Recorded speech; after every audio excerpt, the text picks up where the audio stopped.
주님께서 여러분과 함께 또한 사랑과 함께 하소서. 성부가 발전한 거룩한 복음입니다.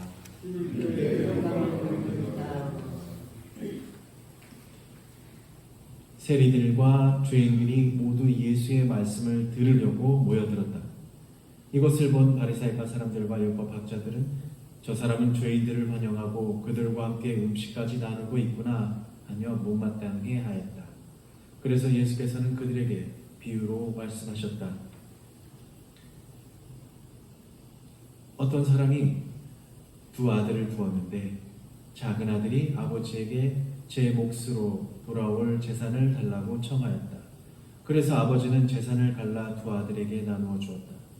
며칠 뒤에 작은 아들은 자기 재산을 다 거두어 가지고 먼 고장으로 떠나갔다. 거기서 재산을 마구 뿌리며 방탕한 생활을 하였다.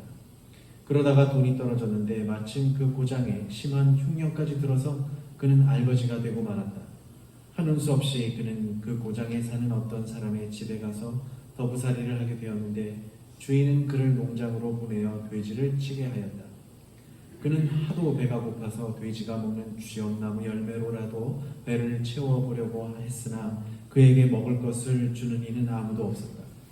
그제야 제정신이 든 그는 이렇게 중얼거렸다. 아버지 집에는 양식이 많아서 그 많은 일꾼들이 먹고도 남는데 나는 여기서 굶어 죽게 되었구나.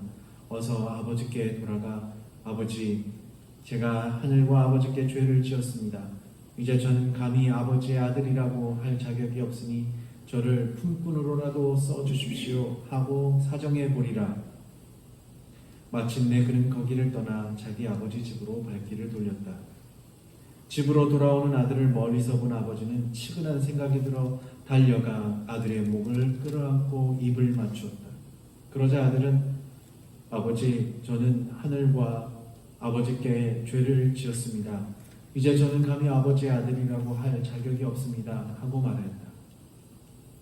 그렇지만 아버지는 하인들을 불러 어서 제일 좋은 옷을 꺼내어 입히고 가락지를 끼우고 신을 신겨주어라. 그리고 살찐 송아지를 끌어내다 잡아라. 먹고 즐기자. 죽었던 내 아들이 다시 살아왔다.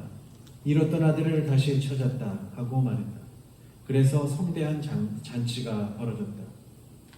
밭에 나가 있던 큰아들이 돌아오다가 집 가까이에서 음악 소리와 춤추며 떠드는 소리를 듣고 하인 하나를 불러 어떻게 된 일이냐고 물었다.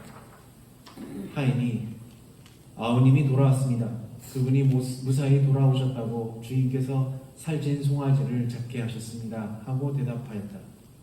큰아들은 화가 나서 집에 들어가려 하지 않았다.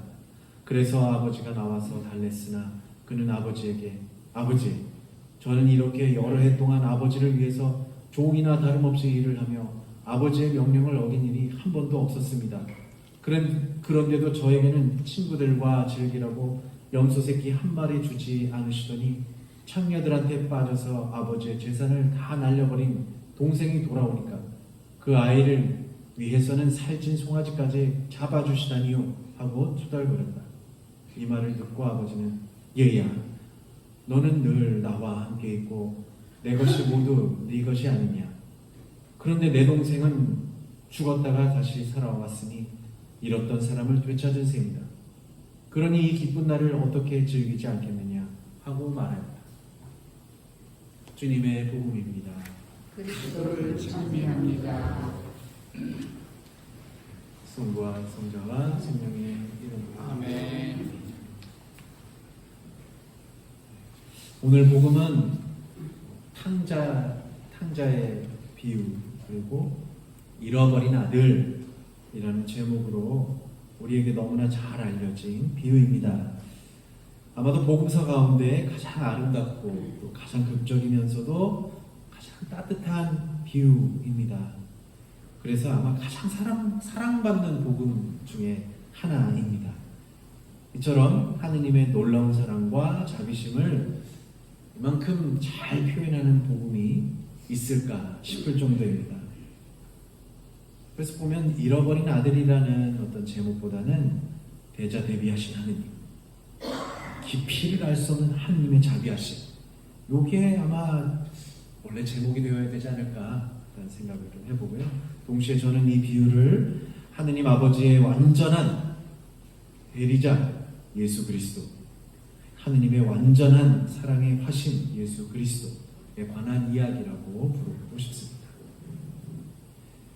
오늘 복음의 첫 부분은 세리와 죄인들이 예수님의 말씀을 듣기 위해 모였다고 합니다.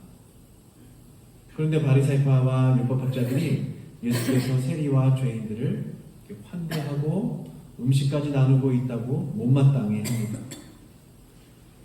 세리와 죄인들이 뭘 했냐고요? 예수님의 말씀을 듣기 위해 모였다는 게 중요합니다. 밥 먹으려고 모인 게 아니라는 거죠. 밥 먹으려고. 그러니까 세리와 죄인 같은 이들은 공허한 마음이 있었던 거죠. 내가 이스라엘 백성이긴 한데 하느님 앞에 제대로 된 사람이 아니라는 생각 때문에 공허한 마음이 많았고, 또 나도 새 사람이 될 수 있을까라는 변화시킬 어떤 영적인 양식이 절대적으로 필요했습니다. 예수님 말씀 가운데 그래서 사람이 빵으로만 살지 않고 하느님 말씀으로 살아간다라는 말씀이 절로 떠오릅니다. 그러나 예수님께서는요, 한술 더 떠서 말씀만이 아니라 세리와 죄인들을 안아주시고 함께 식사하실 정도로 사랑을 실천하십니다. 바리새파 율법학자들은 예수님께서 이렇게 죄인들을 이렇게 접촉하고 식사하시는 것을 보고서는 저 사람이 죄에 물들고 있다라고 비난하고 있는 것이죠. 그래서 예수님은 그들에게 오늘 복음의 비유를 들려주십니다. 비유에 등장하는 아버지는 누구겠습니까? 이견이 없죠. 거의 하느님을 아마 비유하고 있다고 봅니다. 하지만 큰아들과 작은아들은 누군지가 좀 애매합니다. 큰아들이 그럼 바리새파이고 율법학자냐? 그리고 작은아들은 세리와 죄인이냐? 물론 그렇게도 보이겠는데요. 단순하지는 않습니다. 큰아들은 마찬가지로 기존의 유대인일 수도 있고요.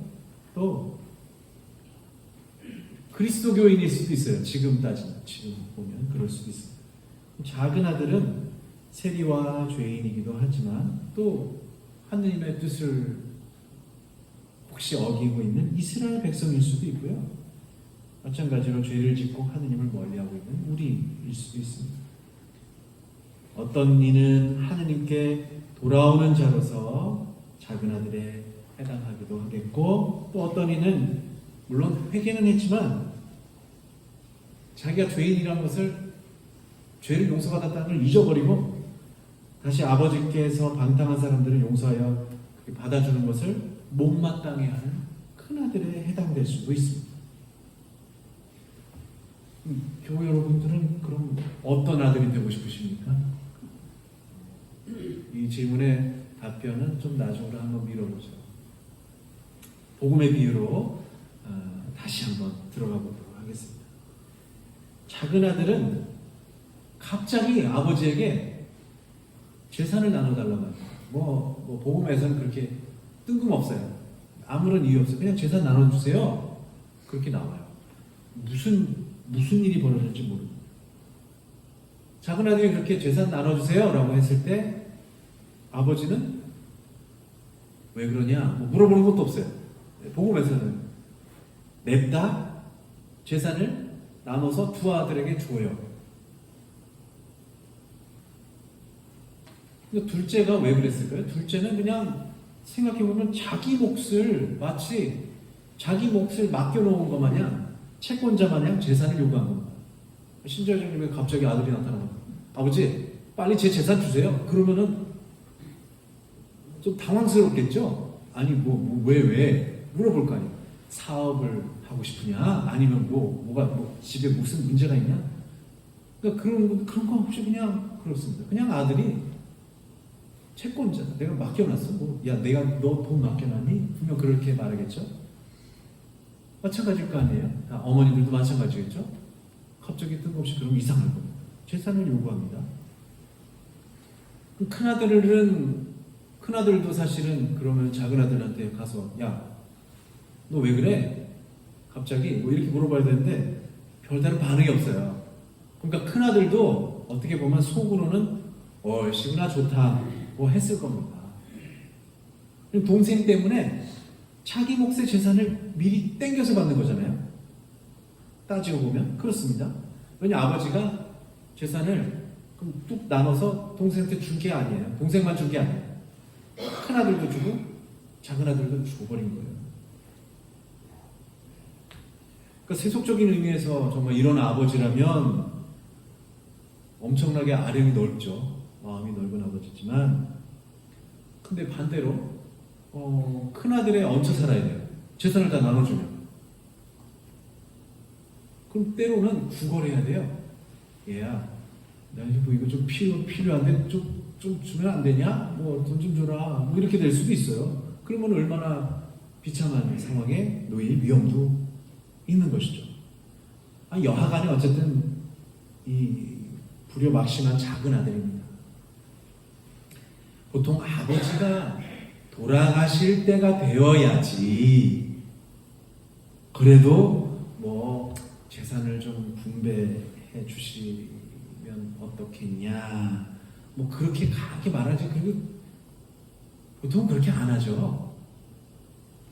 그 이야기는 그걸 참지 못하고 차기 권친양 달라는 것은 무슨 얘기겠어요? 아버지 보고 빨리 뭐 하라고요?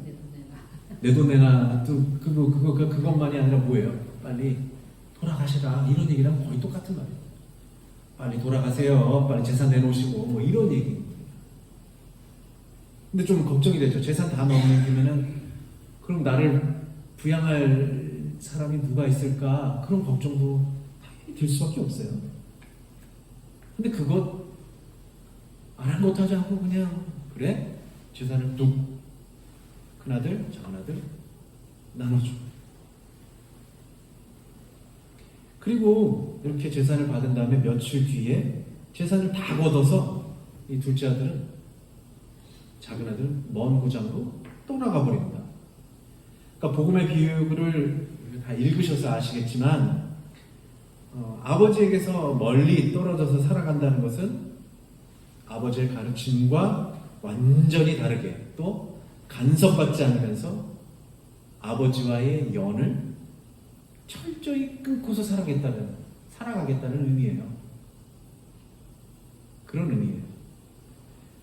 아버지가 이제 죽은 걸로 알고 저는 제 몫을 챙겼으니 저는 제 멋대로 살겠습니다. 간섭하지 마세요. 제가 뭘 하든 뭐 그런 거랑 똑같은 이야기죠. 그래서 결국 어떻게 돼요?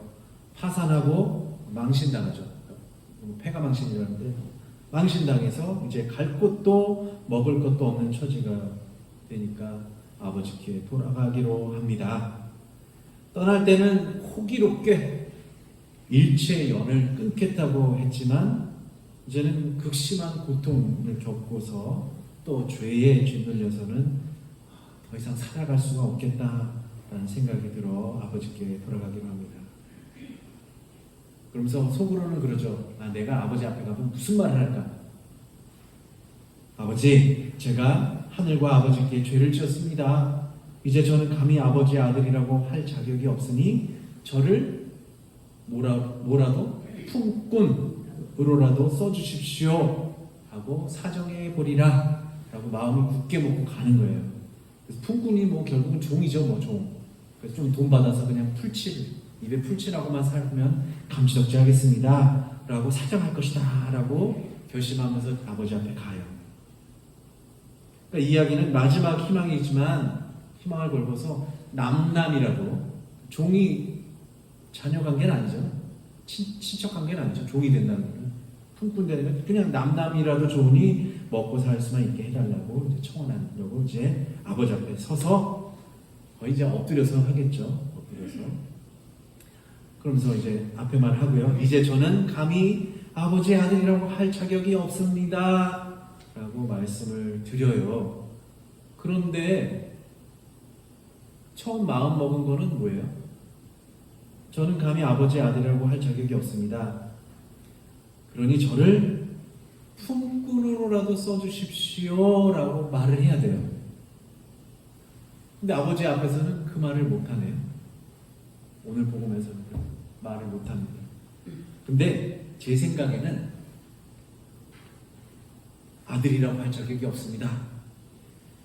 저를 품꾼으로라도 써주십시오라고 이제 말이 나오려고 하는데 아버지가 그 말을 탁 끊어버리는 것 같습니다. 아버지의 아들이라고 할 자격이 없습니다. 가만, 조용히 해. 괜찮아. 그 뒤에 하지 마, 말하지 마, 말할 필요 없어. 그러면서 더 말할 필요도 없으니까 말을 끊고서 제일 좋은 옷을 입히고 가락자리를 끼우고 신을 신겨주고 그리고 살찐 송아지를 잡아서 부드러운 살을 먹여주는 것이죠. 우리 아버지는 바로 이런 분이십니다. 자식이 죄인일지언정 죄를 뉘우쳐 돌아오기만 한다면 언제나 용서해 주시고 종이 되겠다라는 그 말이 나오기도 전에 그 말을 끊어버리시는 분이에요. 죄를 뉘우치고 돌아오는 것만으로도 아버지는 행복하십니다. 품꾼과 같은 그렇게 종으로서 살아간다면 그것은 남남이 되는 것이고 그럼 결국 뭐냐? 자신이 지은 죄를 계속 지고 가는 겁니다. 자신에게 징벌을 내리는 거예요. 스스로가 나에게 징벌을 내리는 것이죠. 자기 죄를 뉘우친다고 자기에게 벌을 주는 것을 하느님께서 원하시지 않는다는 사실을 저는 오늘 복음을 통해서 깨닫습니다. 죄를 용서해달라고 청하는 그 자체로 이미 아버지는 용서해 주신 것이고요. 종처럼 살아가지 말고 자녀로서 당당히 살아가라고 하신 것입니다. 그에 비해서 큰아들은 뭐라고 하냐면 아버지를 위해서 종처럼 살았어요 저는. 그러면서 뭐 어때요? 삐친 겁니다. 하지만 아버지는 그가 큰아들이 종처럼 살기를 전혀 바라지 않으십니다. 그러니까 종처럼 살아가는 것은요 자기 자신을 학대하는 것이기 때문입니다. 그래서 큰아들은 잘못 생각하며 살았던 거예요. 아버지. 또 아버지가 재산을 나눠줬는데 더 받을 것이 없는가라고 해서 계속 뭔가를 청한 것이죠. 아버지 저에게 좀 염소 한 마리만 내주세요. 친구들하고 먹게. 그럴 수도 있었는데 그렇게 재산을 다 나눠줬기 때문에 이제 더 이상 뭐 없을 거라고 생각도 하고 무엇보다도 종이라고 생각합니다. 그러니까 잘못 생각한 거예요. 큰아들. 아마도 그럴 수도 있습니다. 또 재산을 물려받았지만 아버지가 그 재산을 다시 앗아갈 수 있다고 지레 겁먹고 종처럼 살아간 것일 수도 있습니다. 장담하건대 하느님은 절대 그런 분이 아니십니다. 오늘 복음의 첫 부분에서 세리와 죄인에게 말씀을 들려주십니다. 그들은 예수님의 말씀을 들으려고 모였고요. 그 죄인에게 말씀을 정말로 들려주시고 가르쳐주셨어요. 그리고 환대하시고 함께 식사하셨어요. 그러니까 환대하시며 함께 식사하시는 분은 하느님 아버지라기보다는 예수 그리스도이십니다. 그러니까 복음의 비유에서 아버지는 하느님처럼 보이지만 다시 보니까 그 아버지는 사실 예수 그리스도죠. 그렇게 하고 계셨거든요, 예수님. 그러니까 예수님은 하느님을 완전하게 대리하신,